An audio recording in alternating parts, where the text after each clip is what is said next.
सन्मुख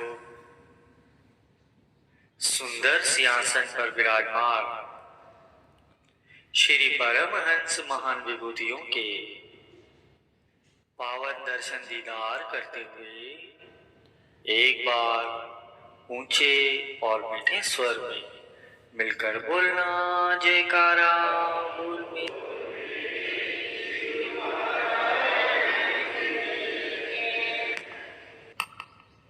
गुरुमुखों,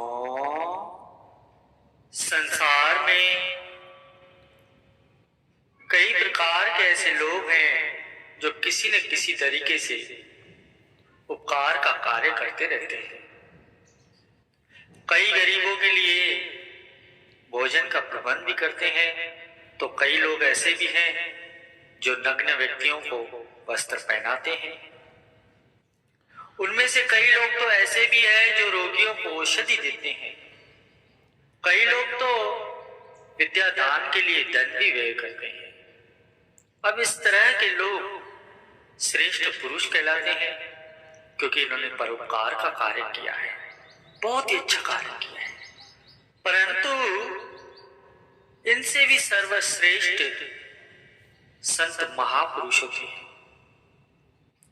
जो ऐसा दान प्रदान करते हैं कि जिससे कामनाओं का नाश होता है और इंसान की आत्मा तृप्त हो जाती है। कई लोग तो ऐसे हैं जो शारीरिक सुख देने को ही सच्ची सहायता समझते हैं, परंतु अगर गहराई से देखा जाए ना, कि जिसके पास शारीरिक सर्व सुख संपदा है, सर्व सुविधाएं हैं, तो वह भी मन के मारे दुखी है।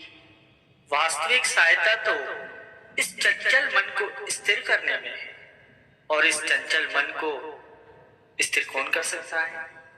वो तो किसी इंसान के बस की बात नहीं है, वो तो केवल पूर्ण सद्गुरु ही कर सकते हैं। कई लोगों को तो ऐसा लगता है कि सारे जमाने के दुख और परेशानियां केवल उन्हीं के जीवन में है।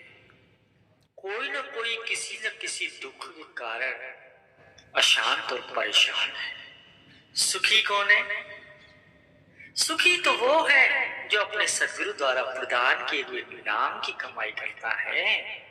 वो तो केवल सद्गुरु से यही कहता है कि गुरु को वीडियो लाइक करना, सब्सक्राइब करना प्लीज। तुम्हें जो लगे अच्छा वही मेरी इच्छा।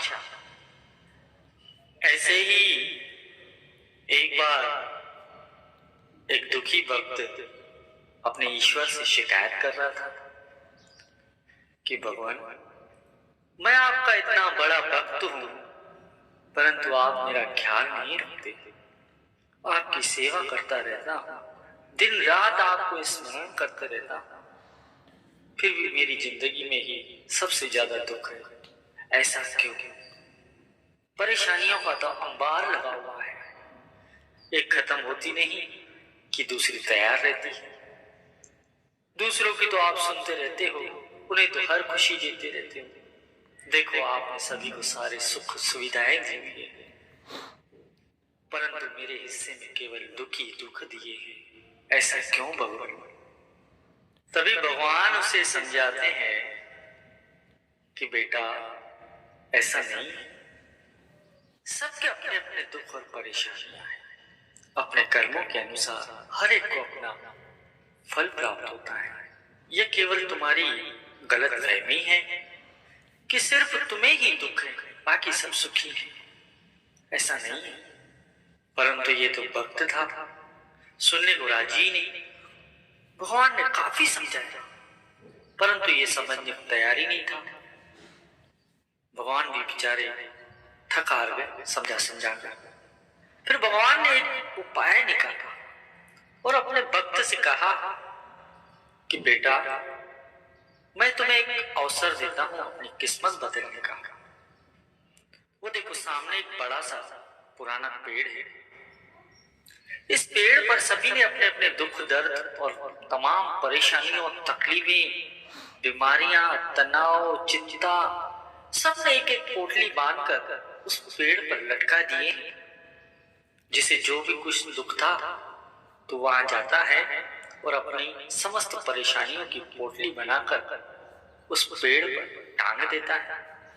तो तुम भी ऐसा ही करो, तुम भी अपनी परेशानियों की एक पोटली बनाओ और उस पेड़ पर लटका दो।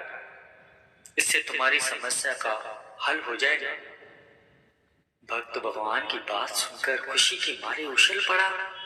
कहता है, धन्य है प्रभु, इतने दिनों से ये बात मेरे से छुपाई थी आपने। अच्छा हुआ मैं तो आपके पास शिकायत लेके आया, मेरी समस्या का हल निकल गया।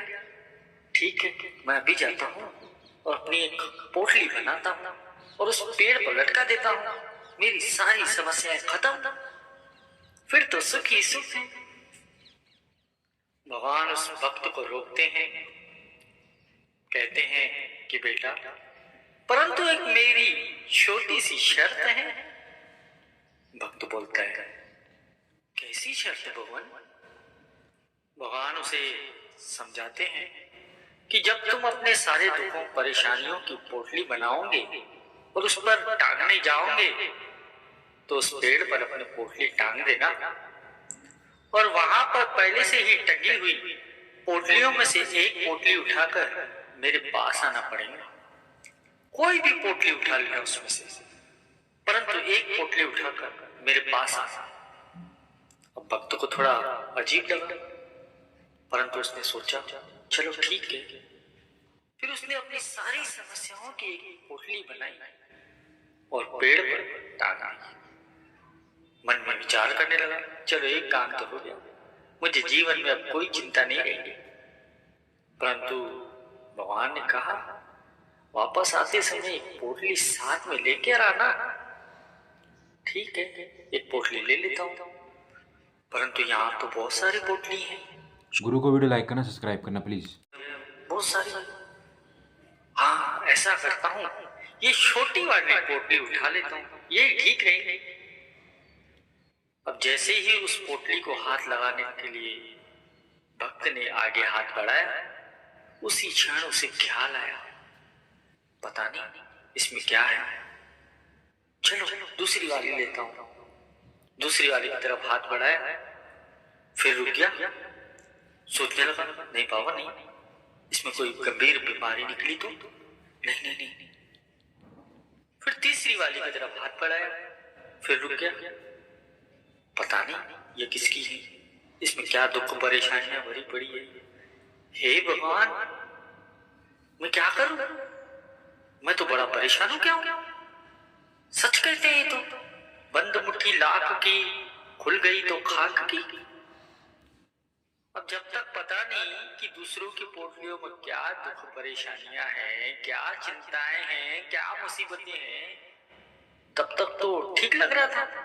मगर यदि इनमें से अपने से भी ज्यादा दुख तकलीफ निकली तो मैं क्या करूंगा?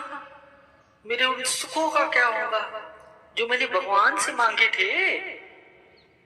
अब भगवान की याद आते ही भगवान को लगा पुकारने, अरे भगवान कहाँ हो तुम? भगवान तुरंत पहुंच गए। क्यों बेटा, क्या हुआ? कोई पोटली पसंद आई तो उठा लाओ।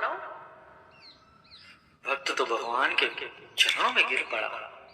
नहीं प्रभु, क्षमा करो, मुझे क्षमा करो, नादान था जो खुद को सबसे बड़ा दुखी समझ रहा था। यहाँ तो मेरे जैसे अनगिनत दुखी भरे पड़े हैं और मुझे नहीं पता कि उनका दुख क्या है, उनकी चिंताएं क्या है। मुझे खुद की परेशानियां, समस्याएं कम से कम मालूम तो है, उनका तो अता पता ही नहीं है कि किस पोटली में क्या भरा पड़ा है, कौन से दुख है, कौन सी परेशानियां हैं, कौन सी बीमारियां हैं। मैं अपनी चिंताओं परेशानियों का साहस से मुकाबला करते रहूंगा, उनका सामना करते रहूंगा।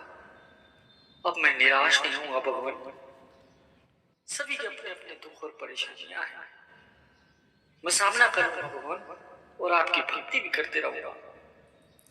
भक्त की बात सुनकर भगवान बड़े प्रसन्न हुए और उसे आशीर्वाद दिया कि भक्त तू चिंता मत कर, मेरी शक्ति तेरे साथ है, तू सिर्फ भक्ति पे ध्यान दे, कोई दुख परेशानी तुझे कलुषित नहीं कर सकेगी।